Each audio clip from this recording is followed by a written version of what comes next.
Hey everyone, this is Uchachi here from Marhabtin, and I wanted to do a quick video, hopefully it's kind of quick, about how to use Google Translate to learn to read Fusha or MSA. For so many Arabic students who are studying Arabic, reading Fusha, wanting to speak the dialect, it just causes so much strain that I think a lot of people don't really try and read, and that was my story for a long time after I left college. I was just like, well, if I want to speak, I'll just speak, right? But that will make me functionally illiterate. And my goal is to be a native level Arabic speaker who is also going to be someone who um, is going to read or write. I just imagine the people that I would become friends with or get to know. It's really important to me that I learn how to read and write. So I want to walk you through how I'm doing it and how I use Google Translate, which probably sounds, I don't know, like not good or something like that. But I'm telling you, Google Translate has come a really, really, really far way. Um, and it's super helpful to learn how to read Fusha a lot faster. So, things that you're going to need are going to be the current article that you're reading. You're going to need a spreadsheet for the sentences you want to memorize, a spreadsheet for the sentences you want to ask a native speaker about, Google Translate, obviously, Anki, this is the SRS, like flashcard system I'm always talking about, and then Lugatuna, I think that's how you pronounce it. I don't think I've ever said it, which is a dictionary. Okay, so these 6 things, I'll show you what I'll be pulling from, and then we'll jump into it. So we'll start with the dictionary. Logatuna, honestly, if the guy who is creating this thing is listening, Allah ya khalik, Allah ya khalik ya akhi, it's such an amazing resource. So it has 4 different dictionaries: classical Arabic, that's your MSA, Egyptian, Levantine, Maghreb. And then you can also search by root, by word, or by English to Arabic translation. It's amazing. This is the article we're going to be pulling from. This is from a website called Hibr. It's from Jordan, and this is an article called Wara Shasha, Aswad Sana'at Tufultna. And it's about the first people who were dubbing cartoons into Arabic. It's a really wonderful, wonderful article. And so I've been making it my mission to actually fully finish an article in Arabic, not just like a few paragraphs that I really like, but actually read the whole thing. So this is where I keep the note cards. This is my actual thing. So I use Notion. You can use, not note cards, I mean like spreadsheets. I use Notion. I love Notion. I could go on and on about it. You use whatever you want. I just don't love looking for Google spreadsheets. That's just my thing. But this is where you can make a spreadsheet. The ones that we're going to use is called test, sentences to ask questions about, and then Fusha translations. So this is what we're going to use, Fusha translations for Anki, and then sentences to ask questions about. So I'm going to X out of these things because we don't actually need them anymore.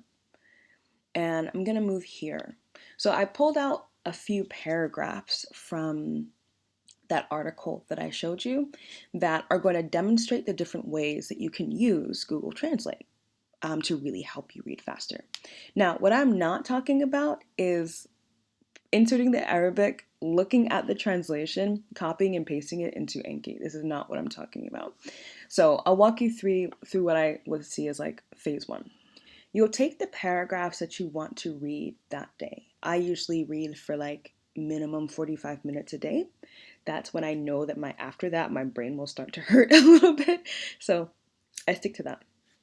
And you want to paste the paragraphs, which actually all of these are like literally just one sentence, but sentences are super long in Arabic, into here.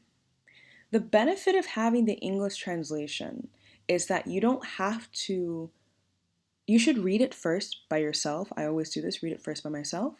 But if you have the Arabic translation, the English translation beside it, you don't have to like look up every single word to understand it. You'll already know, if you're just reading this, okay, then you're like, okay, during the 90s. So either this is 90s or that is 90s.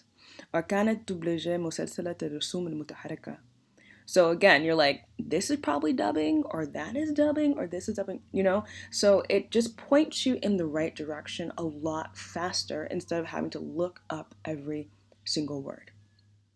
So let's start with looking up. We're going to get to this word here. We're going to look it up through the dictionary, and then we're going to look up this word and see how Google Translate can really help us. So I'll read this, and I'm trying to get better at reading, so humor me, I guess. So we have خلال التسعينات كانت دبلجة مسلسلات الرسوم المتحركة تحقق جدوى مادية كبيرة فحجم توزع على قنوات العربية الأرضية والقضائية كان كبيرا. What is this word? كلفة؟ كلفة؟ We don't know. كلفة الإنتاج والثمن? Maybe? What's this word? حقوق البث كانت قليلة. Sorry, something's on my computer so I can't read that. قليلة من قليلة مقارنة بالمردود المادي كما يؤكد حامد. Okay? So you might read that whole thing and be like, I don't know any of those words, but let's just imagine that the ones we don't know are this one and that one. So let's see. I've already uploaded them into Lokaduna to save us some time. So we know based on the Google Translate, and I'm telling you, Google Translate is just so much better than before, that this word here is probably cost. That this phrase is probably cost of production. Now, I don't want to take this as at face value because this is a recording. Well, I am recording rather, but this is a system, a translation system. So there's going to be a lot of meaning that is lost or could be misinterpreted. But now I kind of have an idea of what this is probably about, and then I can add into the context of the sentence to really figure out if that's what they are probably talking about. So I look at this, I say, this probably means cost of production. So let me see what the dictionary says. I move over to the dictionary and I see that and this is a pro tip, I always mark classical and Levantine at the same time so I can see what are the similarities and differences between the two for that word.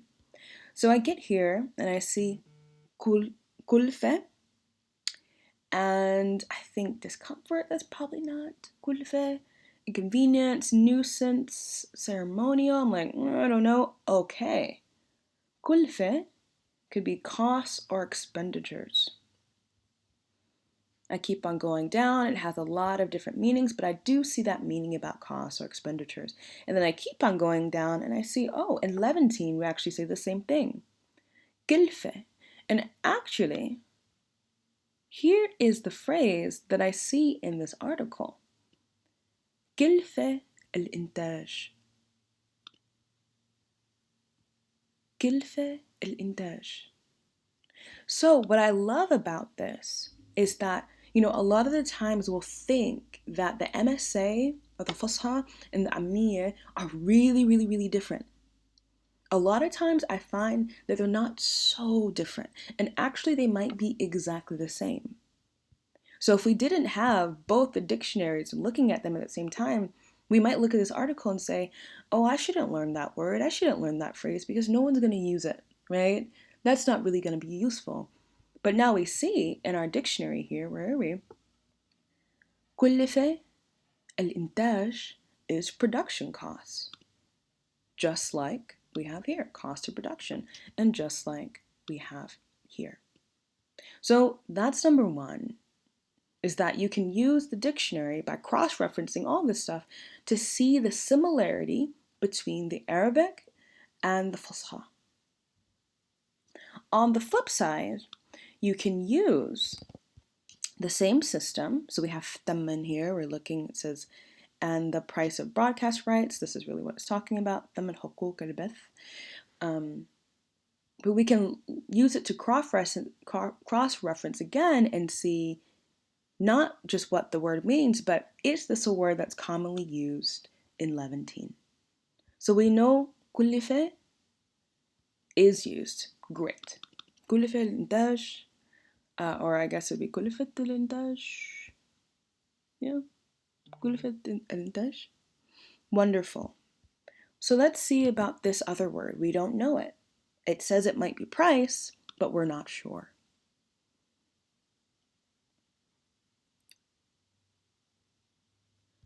Actually, before I even get there, I want to do one thing.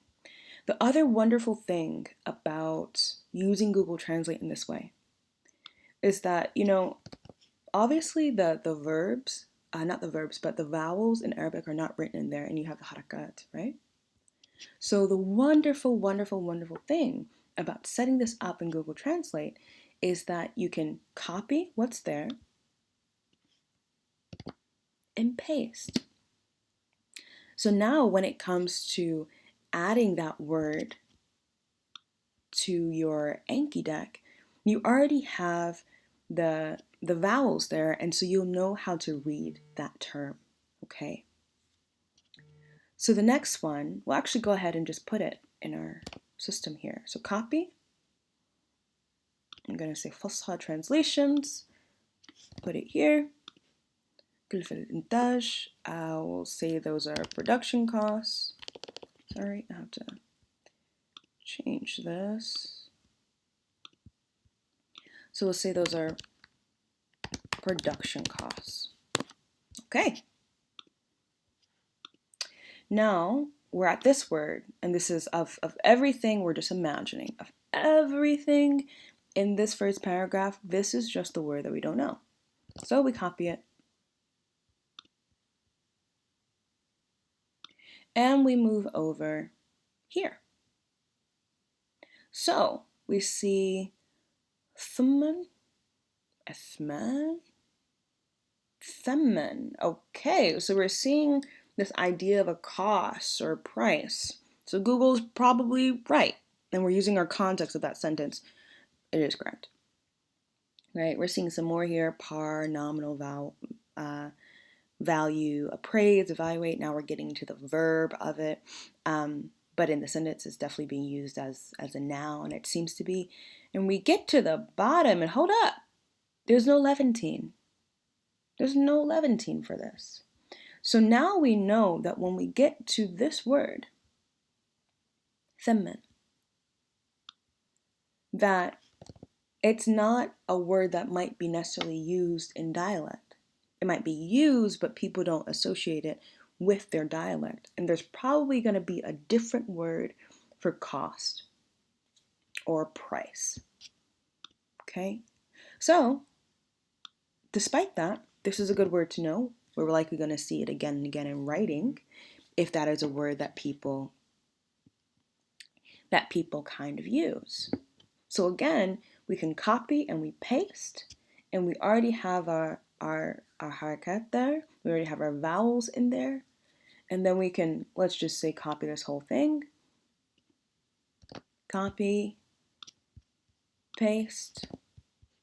We have the, I guess that would be the price of broadcasting rights. Something like that. Sometimes I find it a little bit hard to fully translate to English because I'm like, what? Oh, but that is actually what they write. The price of broadcasting rights. Okay?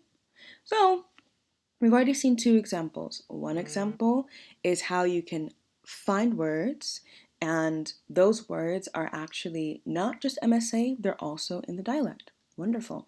And then you'll be able to find words and see that actually they are just MSA. So you can already start parsing in your mind when to use certain things over other ones. And the great thing about Google Translate is just it makes it faster to cross-reference it. So now I'm going to just take that one away. And we're going to look at a different example. And this will be an example looking at verb phrases, which sometimes, there will be verb phrases, but we won't necessarily notice. So I'll read this one again. يرى حامد عن محتوى الإنساني لتلك تلك maybe المسلسلات هو واحد من أهم أسباب انتشارها واسعة. I have to move my screen again, sorry. I have a lot of stuff on my computer screen, so I can't always see stuff. واسعة، كما إنها كانت تصمم بطريقة ذكية عبر مختصين بهذا المجال لتصل إلى الأطفال. وبرأيه فإن جودة الدبلاج وقرب اللهجة الأردنية من العربية الفصحى مما مكن الممثلين من أداء أدوارهم بالإتقان. yes. كنا أيضا عاملين في هذا الانتشار. So let's imagine that we understand all of this, but we've come to this one part here. مما مكن الممثلين من أداء أدوارهم بإتقان. And we're like, what does that even mean? Sometimes when I arrive at these, this is when I'm really happy that I have Google Translate, because it can already point me in the right direction as to what this should probably mean. Not what it actually means, but what it should probably mean. Again, Google Translate is very, very good these days, to be honest. But I won't say that it's always exactly correct. And so you have to still use your mind and your discernment. But to get an idea of what it will probably mean, this is wonderful when there are actually verb phrases involved and you might not know what's actually happening. So in this case, this is the phrase we don't know. I'm going to take just the first word. I'm always a little bit afraid when I see verb phrases. I'm like, I don't know if I'm ever going to really figure this out on my own. I might have to talk to someone. So we copy this one and we paste it. I'm going to exit out of this one, exit out of that one. And hey, okay, so we put mama in here. Also, I really always like to search by word. You can also search by root. If you really can't find it that way, then sometimes I will put in like the approximate English word to that thing. So maybe this one might be like since or which, like that. Or more maybe which than since. But I don't find that that's always very helpful for like prepositions. For nouns and verbs, yes, it can be very helpful, especially nouns, but prepositions can be a little bit hard. So we've put in mimma, and we're looking down, we're like, okay, which, a fact which, from what, of what. So, oh my gosh, what does all that mean? And aha, jackpot. So our dictionary is telling us that this phrase, mimma adda illa, which led to, is its own thing. So we even have it here in this sentence. I've never read this sentence. شن الجنود مجوما. Okay, I need to learn these words. This is great. شن الجنود مجوما على العناصر الميليشيات أو ميليشيا. Okay, الميليشيات مما أدى إلى مقتل أو إصابة لعديد منهم. So, مما أدى إلى means which led to. And the funny thing is that what they have here is مما أدى. They don't use إلا. They've taken it out to have a slightly different meaning. But now we see مما أدى. مما مكن made it possible الممثلين من أدى أدوارهم بإتقان, right? So here it says which enabled the actors to perform their roles perfectly. بالإتقان means like mastership. Or if you wanted to use more directly, like the dictionary says, which led to the possibility, right? Which made it possible, essentially, that the ممثلين, that the actors could perform these roles to a large degree of mastership. So that's another reason why the cross-referencing is really great, because it's not clear that mimma, which is here, and adda, I think I've been seeing adda. Well, this one is adda, but it's the feminine form. No, I don't know if it's feminine form or it's the plural. As you can see, I don't actually study the grammar. I just see it in context. So I couldn't tell you. I'm not going to tell you that it's this or it's that, but I see why it's conjugated in this way. So it's conjugated here. But you wouldn't know that mimma and adda are connected. They're so far apart. How would you know? So that's another reason why the dictionary becomes really, really awesome. And so we can take this. We're gonna put it here. Okay.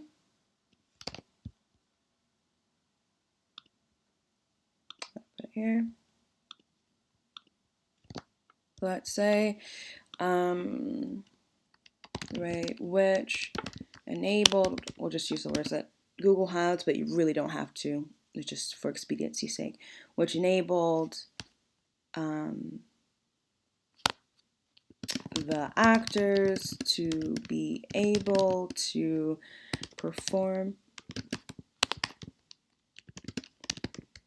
roles, right?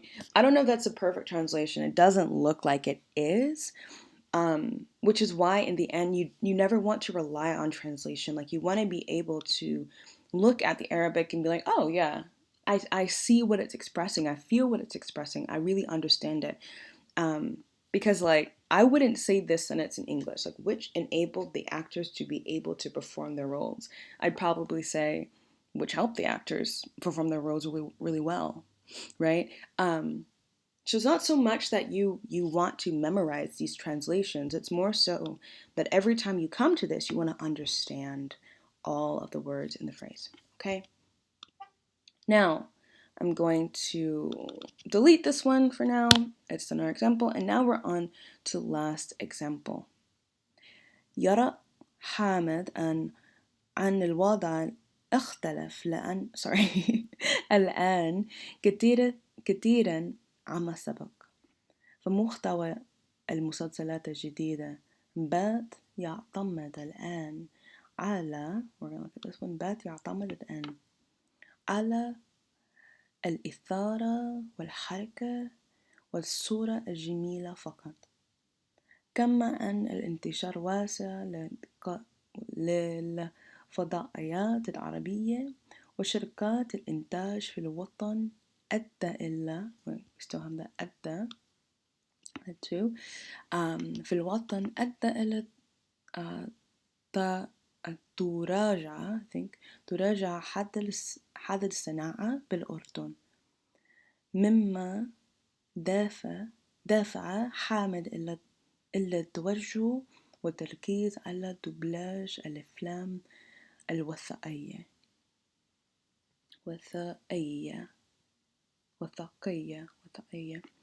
Okay, so if you read this translation on the side, it is like you'll see what is kind of weird, like, and a beautiful image only. But you get the idea, and it's actually the right idea, more or less.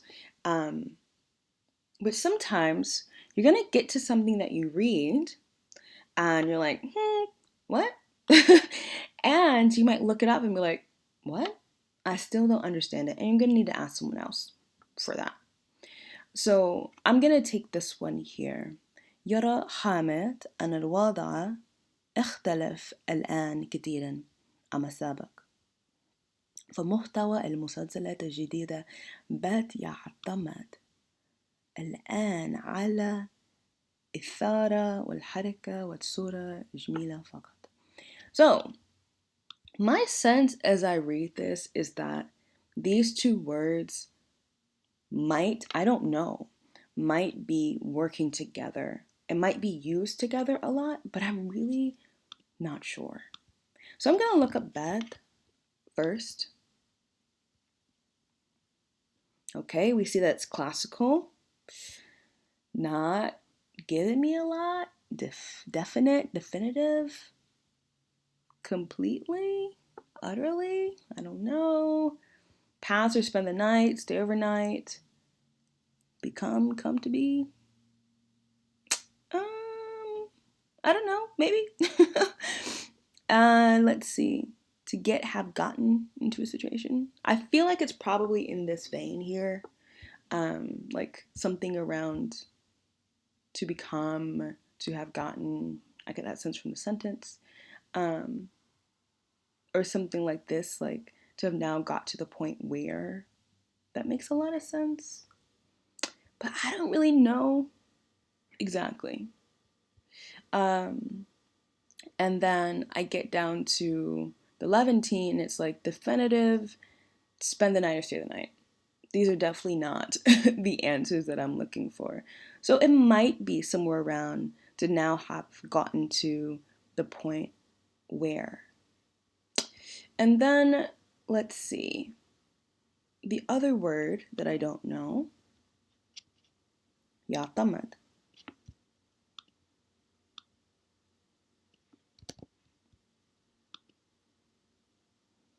I'm going to put it in here.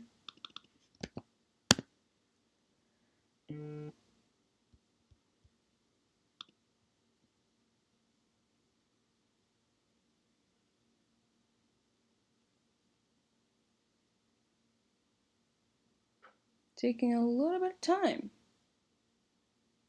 Okay. Okay, so يعتمد can mean to lean against someone's weight, depend on. I feel like it's probably something around depending on. I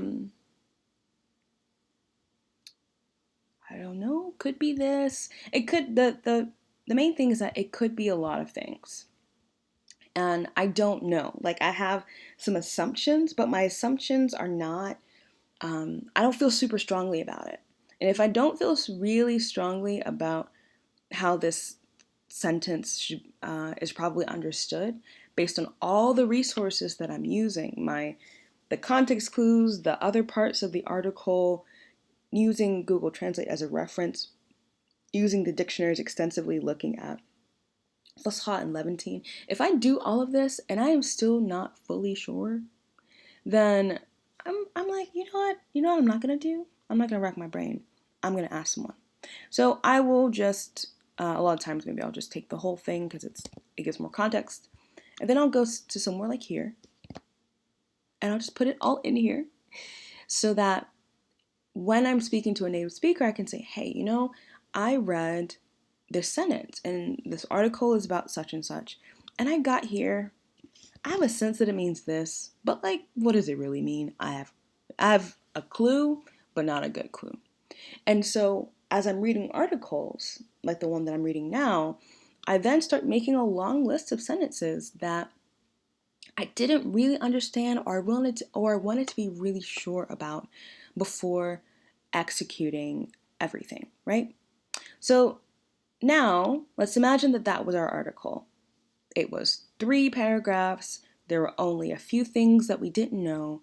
We've copied and pasted everything either here, since it's asked questions about, or we've put it here. Fusha translations for Anki. The great thing about using a spreadsheet is that once you're done, even if this is Google Spreadsheets, once you're done, all you need to do is click here, at least on Notion, and then export. Export as a CSV, okay? I would click export, I'm not actually going to do that, and then I would go to my Anki deck, this is mine, and then you go to File, Import, okay?